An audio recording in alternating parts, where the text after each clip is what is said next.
So, from finally seeing one of the four horsemen of the apocalypse in action, to possibly having a replacement for Makima, and Tatsuki Fujimoto paying homage to Mike, the headless chicken, this is my reaction to part 2 of Chainsaw Man. Now, the last time we had a Chainsaw Man chapter, Denji was a single father raising the reincarnated version of the woman he once barked for.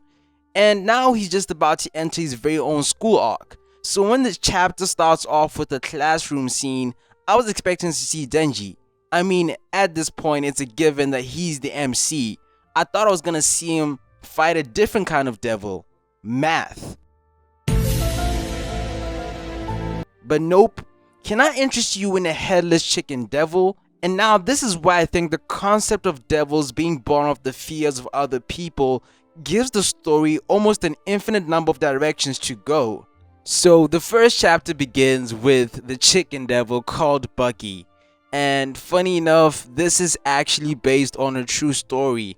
There was actually a headless chicken back in the day, around 1945, called Mike the Headless Chicken.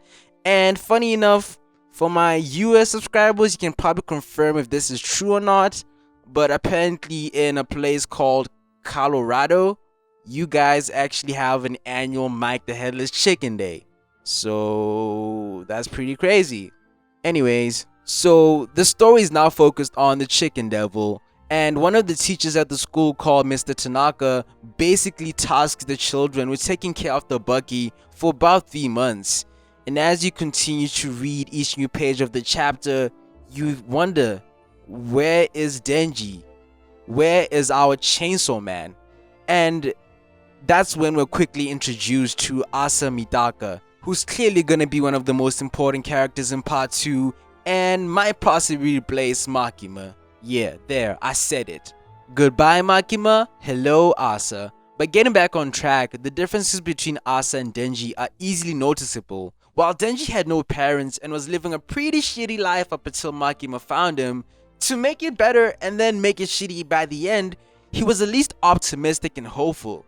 He didn't develop a hateful and negative aura like Asa has. She feels like the stereotypical I hate life, I hate the world kind of girl. And I think that's why for me, it wasn't up until the point where she accidentally killed the chicken devil when I actually started to care for her as a character. And this is then enhanced in her final moments right before she was killed. She understood that her jealousy was toxic and it wasn't really getting her anywhere.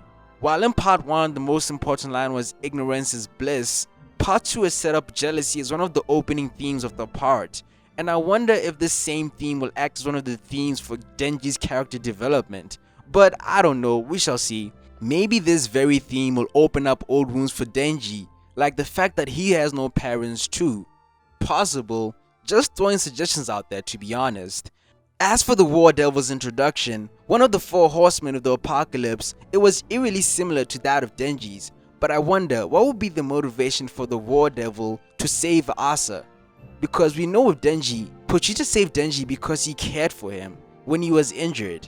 Now as for that contract, it was for Pochita to continue seeing Denji's dreams, and in exchange he will be his heart to save his very life. But with the War Devil, it may be the link with Asa's hate for the Chainsaw Man.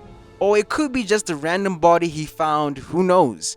But what we can predict is Denji must have had a hand in the death of her parents, be it intentionally or unintentionally. It would fit in line with Tatsuki Fujimoto's unorthodox writing style. As for the War Devil's powers, I think we're in for a treat when it comes to future fights, because if this is what one of the four horsemen of the apocalypse can do, I really wonder what the other ones are capable of. Because she's able to convert anything she touches into a weapon. But I could be wrong, because so far it looks like it has been after contact with living things. Plus it would be ironic and filled with the idea of turning people into weapons of destruction, but literally. And that would make the devil's rank as one of the strongest and most feared devil in the show pretty understandable, to be honest. Now as for Asa Mitaka being the host for the War Devil and having this weird hate for the Chainsaw Man or Denji, it really puts into question, where does the story go from here? Is Asa Mitaka going to be the new replacement for Makima? Are we gonna see Denji in the next chapter, or are we going to have to see more new characters to be established in the story? I really don't know what Tatsuki Fujimoto is gonna do, but I really enjoyed that chapter, and I hope you guys enjoy the chapter too. And let's wait for the next one. Anyways, peace.